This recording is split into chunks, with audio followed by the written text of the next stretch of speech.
Welcome back to the Brothers Mahoney. This is Michael, And I am James.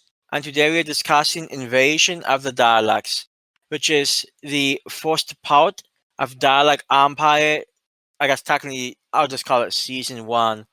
There are I think 4 or 5 seasons total. 4 seasons. Yeah, so this is episode one. Of course, we discussed three previous stories being the genocide machine, the apocalypse element, and the mutant phase, all three of which sort of tied into and dovetailed toward this new Dalek Empire spin-off. And speaking of which, this is the first Big Finish spin-off that we have discussed.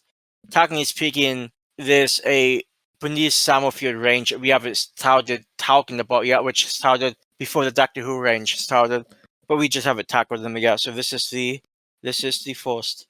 And funnily enough, it is the second spin-off overall, since we just got done discussing last month, I suppose, the war between the land and the sea, which, unlike this story, did not tell the joys of the Daleks. But I think we'll be getting many Dalek boys in the upcoming parts of Dalek Empire, which I think by the name is a very fair assumption. You are not wrong, and this was written by Nicholas Briggs, released June 2001, and it runs for about an hour and 12 minutes. Like we said before, these should be a bit more digestible, and I don't think it should be too much of an issue to get into, so it should be fun. Yeah, the longer stories of the main range are fun in their own right, and they do feel more worthwhile to spend money on. But I can't lie and say that a story that's a little shorter, told in an interesting way, but we'll discuss that, might be easier to get into than a 2.5 hour story that I'm not particularly fond of. And those are going to give you things like Zagreus or Zagreus or however you pronounce it, and Dominion, which I think is around 4 hours long, a unit thing. Those are going to be challenges, but we shall see when we get there. Indeed. And as for the plot of this one, and by the way, I deeply appreciate the cover art that you are now seeing.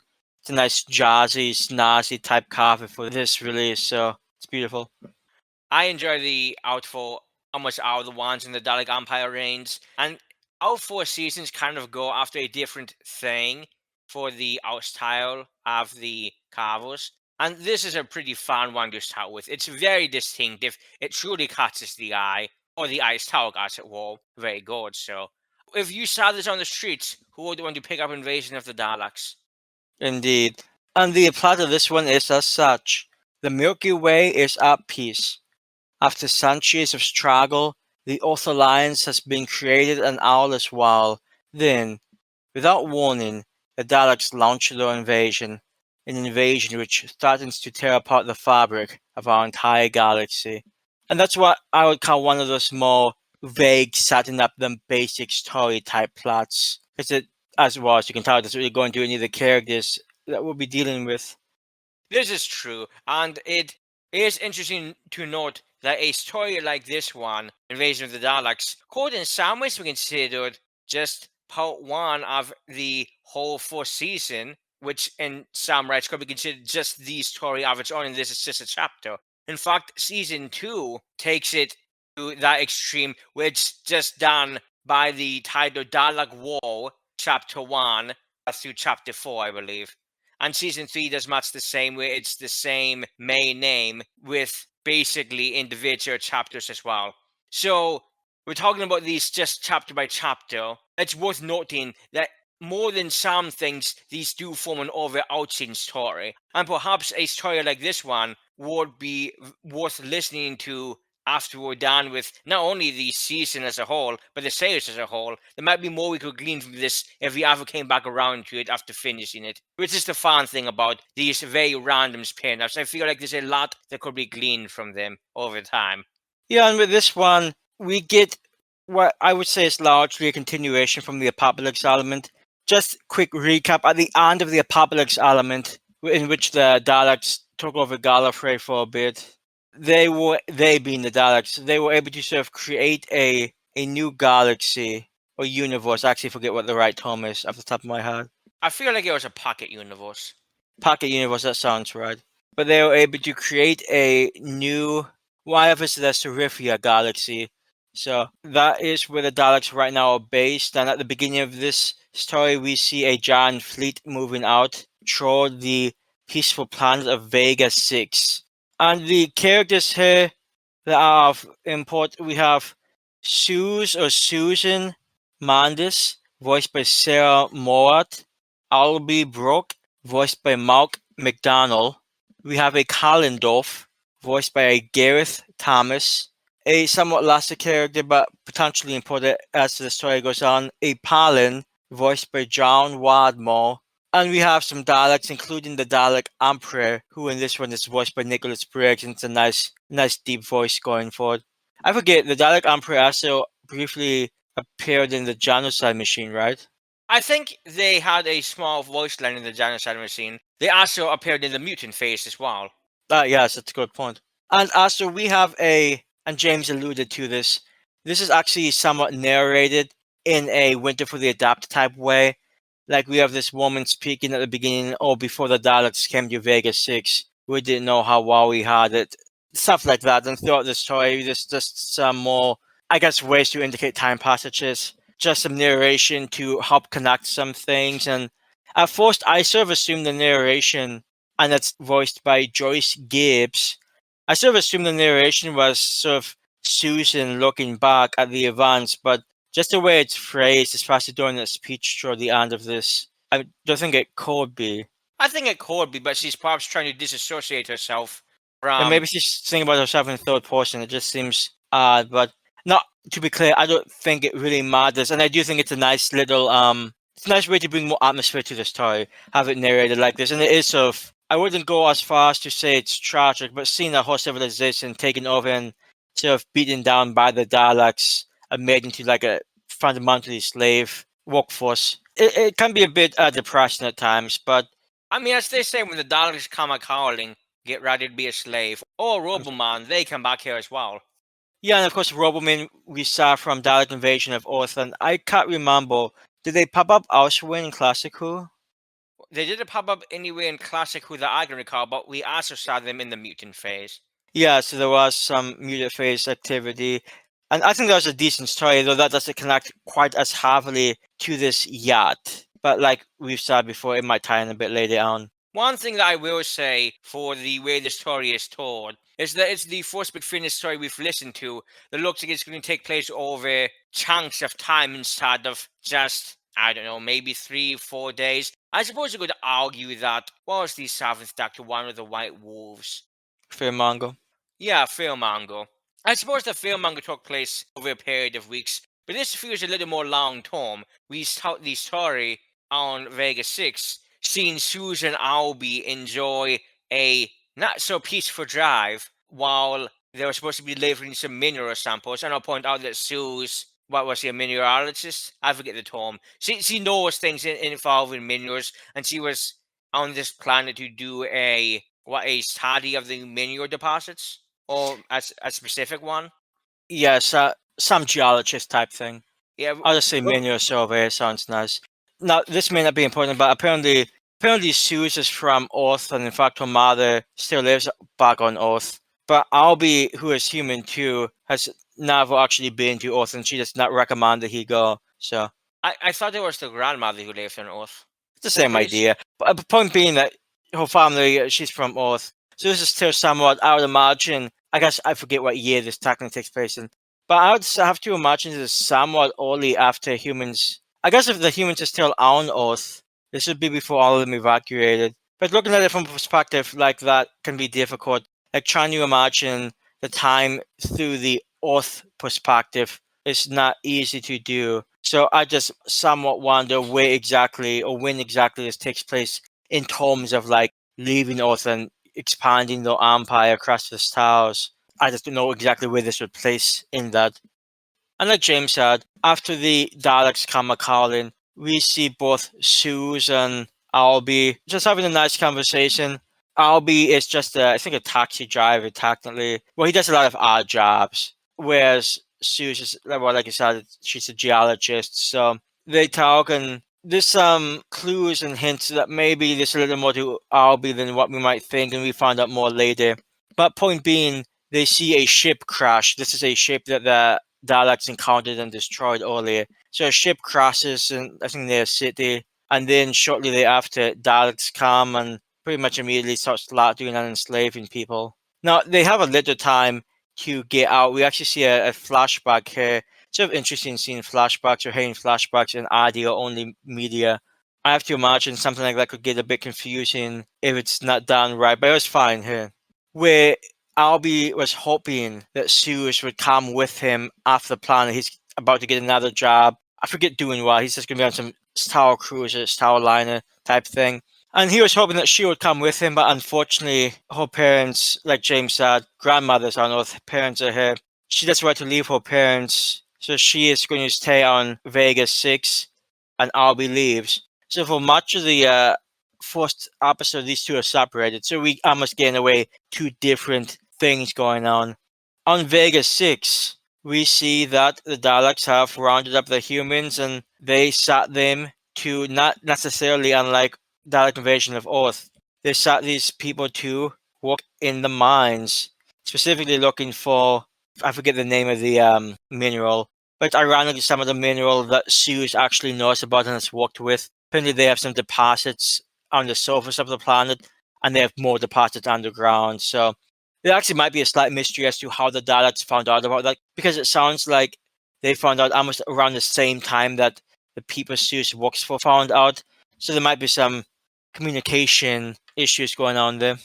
But point being, as you can imagine, humans are made to walk and walk and walk. No sleep, no food, no water, just walk. Which you see not uncommonly in like invasion type stories. I'm trying to think. We saw that type of thing in, was it the Dominators? Yeah, very similar to it anyway. Where the Dominators didn't really seem to give a damn. The Gold Cobblers, they didn't really care about workplace safety. And to be clear, the Daleks don't either. The Daleks say multiple times, "Hey, we don't care if you are that." Well, they said in a much nicer voice, because fortunately, my replication of the Dalek voice is not worth hearing. But the Daleks multiple times say that they don't care if these humans die; they can just go on and enslave more people. However, throughout Susan standing up to the Daleks, saying, "Hey, making us work, you're not giving us food, you're not letting us sleep. What do you expect? We're all exhausted." Which, on the side note, so are the Robomen. We even see a Roboman get executed. It's trying to make them work, them being the humans, trying to make them work, whipping at them, but it's too weak. And I mean, sure, it's a Roboman, but it still needs, it's a human. So collapses and is then exterminated. So yeah, humanity is not doing well, but luckily the Daleks, being creatures of benevolence, work with Susan to raise hope for humanity. That's a very interesting way to phrase that. I did want to point out I enjoyed how the Daleks didn't immediately invade the planet. They just destroyed all the cities because the people didn't immediately submit.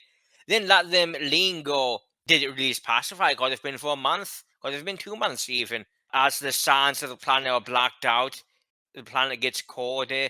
People are starving and dying in the streets.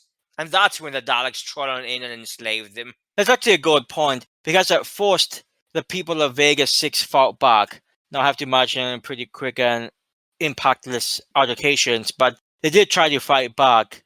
And then I think the phrase is the Daleks punished us, and then, well, like James said, you saw what they did. So yeah, it was not an immediate invasion, but it led to conditions in which it made invading them easier. Which I guess that part was well planned.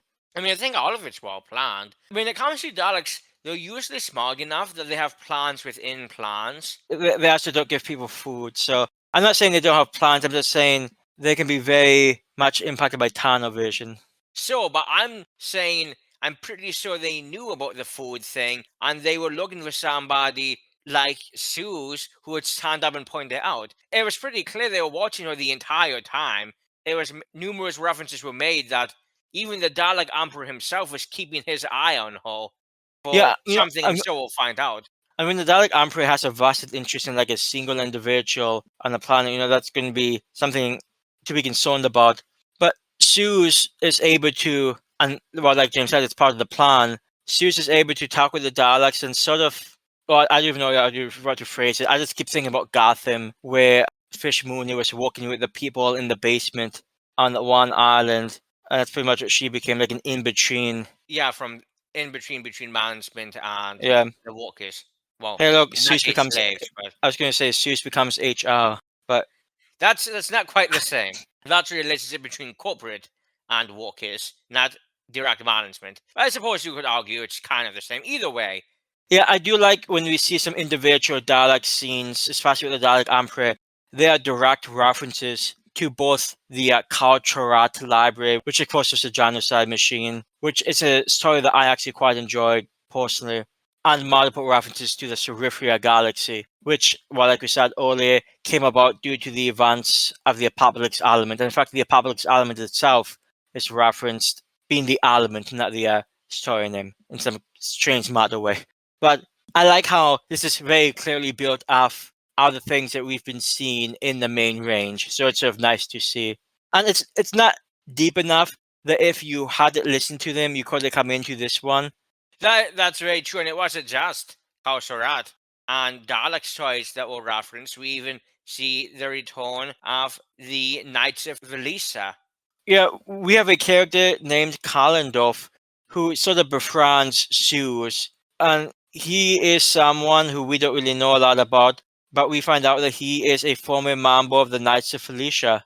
Or I guess you could say a former Knight of Felicia, be a less clunky way to say that.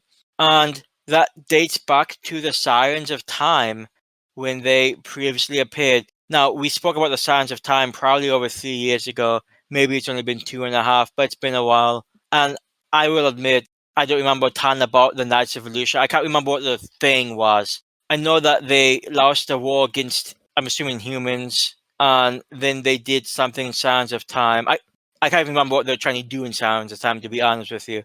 My point being that at least I recognize the name, so hey, it's something. And Kalendorf is a, like we said, former Knight of Felicia. Clearly does not trust nor care for the Daleks, and in some limited capacity, I imagine he's going to be working with Suze, perhaps, to find a way out of this.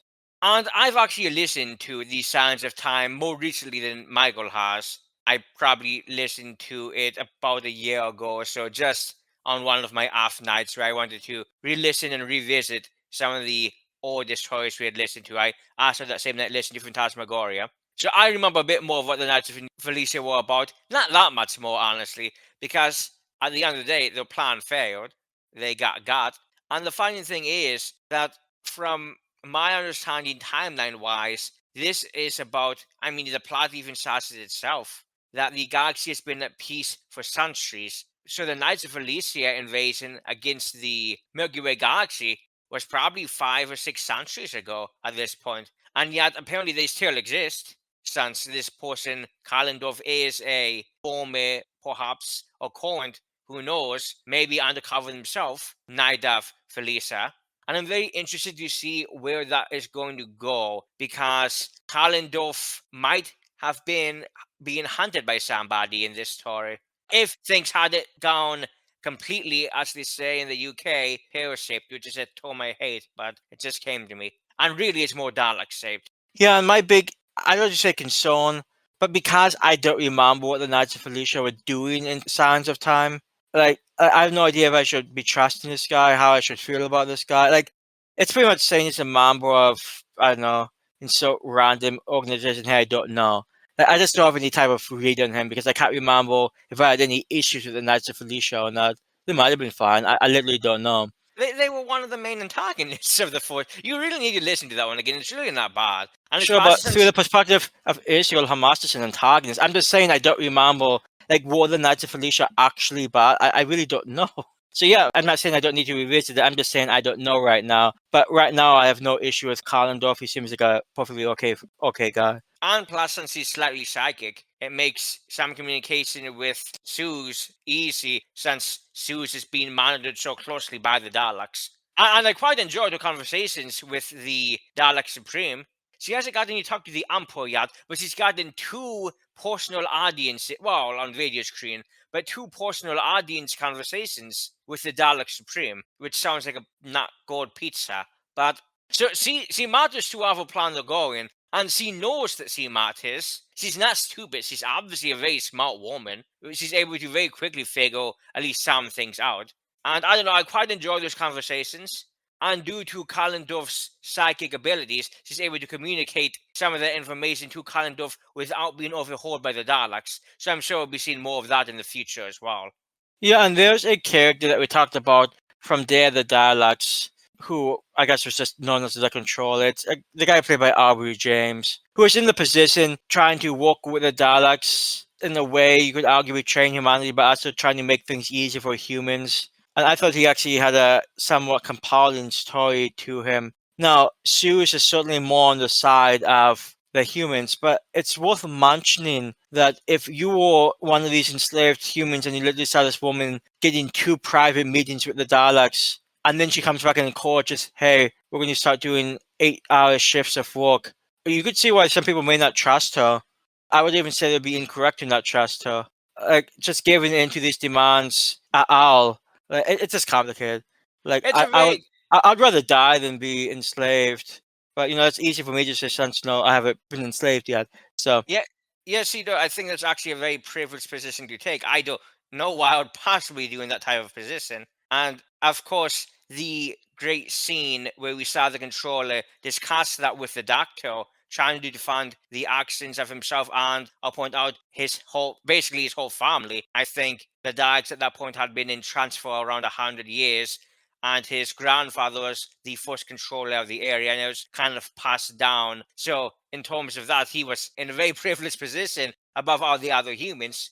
yeah, and it's not that bad yet. Especially if these humans get some 8-hour shifts and food, and we saw at the end Robin were passing out. It's not like it's high quality meals, but like those dried nutritional type things that you see preppers buying up. And hey, it helps, and at least it's something to eat. They won't die, so they actually might be able to get some of this work done. And that might actually be okay for a little bit. It's a stopgap. It's something. I think it's how she phrased it too. But while that's going on down on Earth, Alby, who got out before the Daleks actually came down and invaded, is on some ship. I can't remember what ship. I'm not going to try to pretend to remember. He's drunk because he had to leave the woman he had feelings for. And we didn't mention it. But despite the fact that these two come from very different walks of life, as far as we can tell, it's obvious from the first conversation that there's some lingering feelings between the two. And Alby's surprised he had to leave the woman that he loved back on Vegas 6. And like I said, he tried to encourage her to come with him. He knows something of the Daleks, but he's been somewhat vague about it. But he knows the Daleks, whereas she knows him as just some vague legend that no one's had to deal with in some time. But Alby knows, and he tried to encourage her to leave, and she just stayed. So he's really depressed. And we find out that he is actually a employee of Earth Security, and I actually don't know what the organization's called. I just have Earth Security written down. But some type of agency of people who secure Earth, I imagine. Perhaps a version of the Arthur Land CIA, maybe, since he was an Yeah, undercover agent. yeah, and James brings up he was an undercover agent on Vegas 6. And he was actually looking for Kalendorf. Before this whole thing went down, his mission was to try to find Kalendorf. We don't know why. We haven't gotten there yet. Well, to my knowledge, we don't know why. I think it was sad in this episode. No, he was cut off from his orders after his ship was also attacked by Daleks. They're just going on an attacking rampage right now. What would be in this sector right now? You're at Lan. My assumption would be that because the guy was a Knight of Velisa, my original assumption before I learned that that was a centuries ago thing, the Knights of Velisa War, was that the war ended about 20 or so years ago, and they're just trying to round up all of the people who had escaped quote unquote justice from the war. In some ways, like and I forget the guy's name, Skyrim game, literally everyone has played probably on a potato at this point. The guy who you go to Rift and you find who was a former member of the Blades who's in hiding. This reminds me very much of that type of thing. But maybe it's not going to be for that type of reason. I don't know. That's just where my mind immediately went. Out of interest, do the Knights of Alicia have any time travel type stuff? Like, I feel like there's some type of time travel in Sands of Time, but like I The- said, I haven't listened to it in over 3 years, so. So the specifics are going to be lost on me. They were able to time travel a bit because they were able to kidnap a time traveling entity. And they were able to incorporate that type of, I don't know if knowledge or technology is the right word. They were able to incorporate that with their own technology. And that's how they were able to invade Gallifrey in the first place. But I also point out that they weren't even the I suppose, big, bad main antagonists of the Sands of Time. That would just be the Sands themselves, who had different things going on. It's a very fascinating story in a lot of aspects. Yeah, and And given that the war between the Knights of Felicia and humanity took place like hundreds of years ago, it's not clear to me exactly. Well, a lot of things about Kalendorf aren't really clear to me, to be honest. But I imagine we'll find out in the next few episodes. Yeah, and right now, Alby has had his own share of misfortune. He was on a ship that was attacked by Daleks. He got some new orders saying, hey, go to the other side of the galaxy, you have a new mission to deal with. No, he's not doing that mission. In fact, in a way that's arguably like my man Barclay. He was going to drive the ship he got back to Vega 6 and find the woman he loves. Much like how Barclay just tipped the track back and freed out into the ocean. yeah, he's going So to get to the planet and he's going to scream, Suze! it's going to happen. It's going to be gold. But of course, it's not going to be Vegas 6 anymore. No, it's not. He is right now with a guy named Palin. Now, Palin is like a news anchor, pretty much. It's a news broadcast. I forget, it might even be radio. But he does news. That's what he does. He was on the ship that was attacked by Daleks. He was able to survive. Sounds like most of them on the ship were killed. He was able to survive. There's some suspicions about that. If there's any type of potential red herring with a character, it would be this guy. And I'll point out that those suspicions are between my brother and I, not at least from what we can tell in the story itself. It's also worth mentioning that Alby's been drunk for like most of this story, so he's probably not going to be as best anyway. But it's worth mentioning that he is theoretically a trained agent of the Earth security. So even if you might not suspect Palin now, maybe some instinct will kick in later. It might be a dramatic ending of the next episode, for instance. We don't know. This episode ends with Sue's apparently being taken to Garazone. I forget, was it a galaxy, a planet? I'm not sure. I think it was a planet, but it could have just been the whole galaxy system. Yeah, she gets her own private ship from the Daleks and she's going to Garazone. Now, luckily, because he's in news media, Palin has sources from Vegas 6, so he was able to get this information. He heard about it. So he passed the information on to Alby. So now Alby knows. And it's not clear to me, the ship hasn't left yet, right? She's technically still on Vega 6. No, I think he mentions the ship has left. And I'll point out all of this is happening at a very dramatic time because Alby and Palin were on a ship that was going around Vega 6, blaring through radio signals anti-Dalek propaganda, according to the Daleks anyway. So it was probably Yeah, there are apparently pretty small groups on the surface who have survived the attacks of the Daleks. So it's just a way to spread information, sort of like the whole Potter Watch during the 7th Harry Potter book. Yeah, in that type of way. And the Daleks, again, they know things. For some reason, Palin thought, oh, there's no way the Daleks are going to be able to hear us. We're using low frequency, and they seem to ignore this frequency. Well, what that actually was the Daleks were just letting them gain contact with all of these resistance groups that were on the surface. Then in one fell swoop take out every single resistance group and then attack the ship that of course they knew was going around the planet. They have ships everywhere. So I don't know, this news guy does not seem to be the smartest person around. He's completely affable and I liked him in the scene when he's first talking to Alby, but he doesn't seem like the smartest person around. So I wish him the best of luck.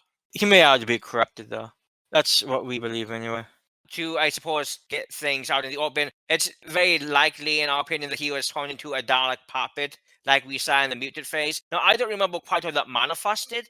I don't remember if there was anything physical to it, or if there was more of a psychic control from a Dalek. But I remember what happened there. And also, speaking of other random theories, I have to express how much I don't believe this to be the case.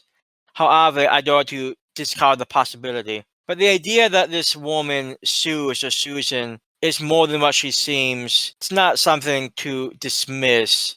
Now, I don't think they would go as far as to say, oh, this is actually Susan, the doctor's granddaughter, who for some reason forgets her past and her memories. I'm not saying it's going that direction. I do think, though, there's probably more to her. There's something about her that we just don't know yet. Unless it really is just she's outraged by the Daleks treatment of people and she stands up to them and the Daleks are like, hey, that's someone who stands up, and we appreciate that. But they're watching her for a reason. I'm not sure what the reason, unless they really are just watching any quote unquote resistant leaders. They think that she might become one. I just think it's more to her than what we know right now. I mean, that's always very possible. They did mention point blank something about the human factor, which is the name of the very next story in this series. And that's funny because it relates to one of the classic Who Dalek stories that we have actually listened to yet, The Evil of the Daleks, where I know there was the main part of the story was the Daleks investigating the human factor, something that makes the humans, or in fact, maybe the distillation of everything that makes humans different than Daleks. So I thought that was very interesting. That again, the Daleks seem like it's been pretty candid when talking to Suze, and I know that it's not. But I enjoyed the idea that it's just telling Suze everything she wants to know. Just hey, please tell me why humans have to eat. Hey, I'm very interested in this. Oh, by the way, that was the apocalypse element. It seemed like a very chatty Dalek. No, it's still with the voice where you might not want to chat with it, but it seemed like a very open Dalek nonetheless. And I look forward to see what's going on with Susan in the future. That reminds me of something funny that happened early in the story. Because Kalendorf and Suze are talking about this mineral that the Daleks want. And like I said, I forget the name. I think it starts with a V. I think it's actually blue. Well, that's all I can say. Why is it blue? What Walter had to ask. But there's a scene in which he asks, him being Kalendorf, asks about, I guess, the properties or why they're looking for it. To which Suze asks, oh, it's classified. And in a situation, they find it funny. Both of them start laughing. And as we remember, the Daleks don't understand what laughter is. So immediately, both of them are whipped by the Robomen and they're being told, hey, stop laughing. Because Daleks are not the most humorous creatures. Stop that noise. That's a nice scene in the very first Dalek story, just the Daleks, where, ironically enough, hey, it's Susan, the Doctor's granddaughter, who is just giggling with the Daleks nearby, and Daleks just do not appreciate it. So I just found that some of the music, I'm not sure if it was intended to be like a callback to that, but I liked it. Oh, I'm sure it was. I don't think there are coincidences anymore in Doctor Who. Not by this point. Oh, well, it's possible, but I also thought there weren't coincidences in Russell Davies' last season, so. Well, I'm talking about with competent writers. And before we get into our final thoughts on this one, I imagine it's a nice Dalek timeline that James wants us to jump on into. Well, my God, last poured the fan, because I was going to say you might wonder how there can be a timeline segment when the Doctor does not appear in this story. And for the record, I guess we didn't completely say it outright. The Doctor's not in this. I'm not saying he doesn't know about some of these stuff that happens after the fact. Not involved in this story at all. As far as I know, doesn't once pop up in the Dalek Empire story, cameo or otherwise. But since the Doctor's not here, I thought it'd be kind of fun to look at this in a Dalek timeline perspective. No, it's not nearly as fun as you might think, because at the end of the day, everything after this is just going to basically be the next Dalek Empire story. I'm sure they're all going to basically lead into each other from season 1 to season 4. But nonetheless, it's the thought that counts. And as listeners know, the TARDIS Wiki has a personal timeline for each Doctor, and in this case, many species as well, including the Daleks, including the extensive extended media, ranging from the comic books, comic strips, Big Finish, and BBC audio, the multiple book ranges, and everything in between. Doctor Who canon, insofar as it actually has one, is a jumbled mess and has been forever. So I just like to see where the stories we're discussing fit into the universe as a whole, as continuity and the narrative timeline has always been of interest to me. And in this case, it's interesting because the stories that led into this, the apocalypse element, the mutant phase, the genocide machine, we've listened to and talked about, but taking place right before the invasion of the Daleks is the time of the Daleks and 8th Doctor main reign story, which came out about a year after this came out. And I think it's kind of interesting. It's going to be kind of part 4 leading into this, even though this came out a year before that did. So I'm really interested to see how the Daleks act in that one, if they gave any hints about what's to be in their future.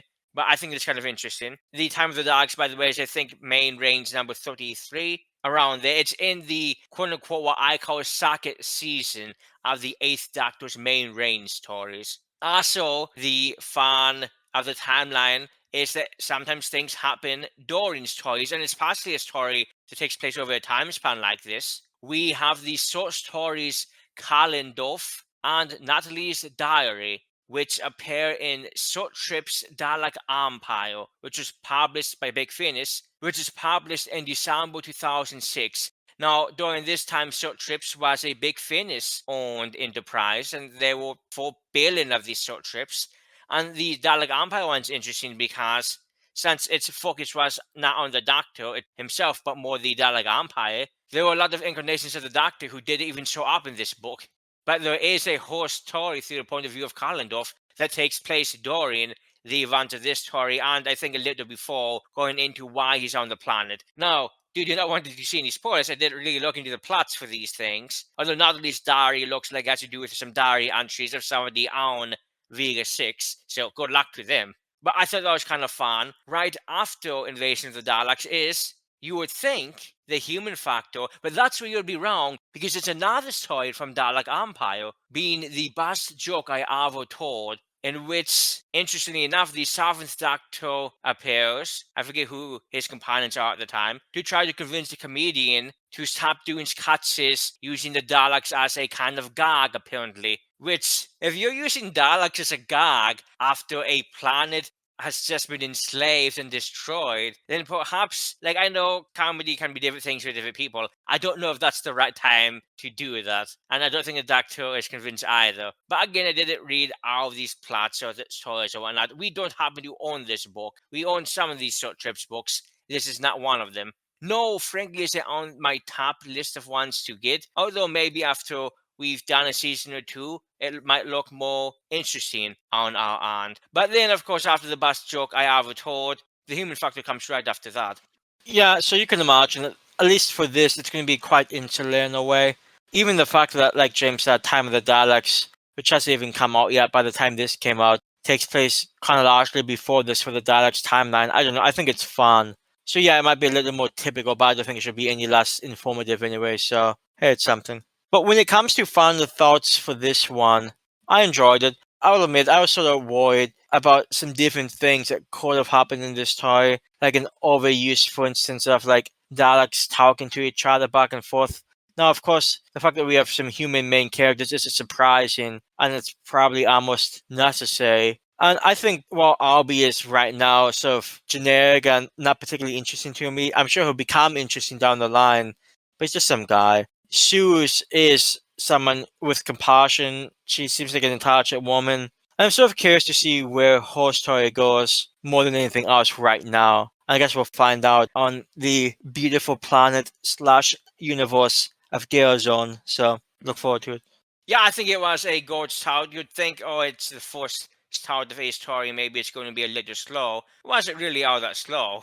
With the story being told in some portions from a future point of view, from a woman, be it Suze or someone else, helps the story move along at a pretty good pace. We get to flashback between what Suze is dealing with in terms of being a slave of the Daleks with Kalendorf versus what Alby is doing, disobeying orders and trying to save Suze. Which, hey, he tried. I'll give him that.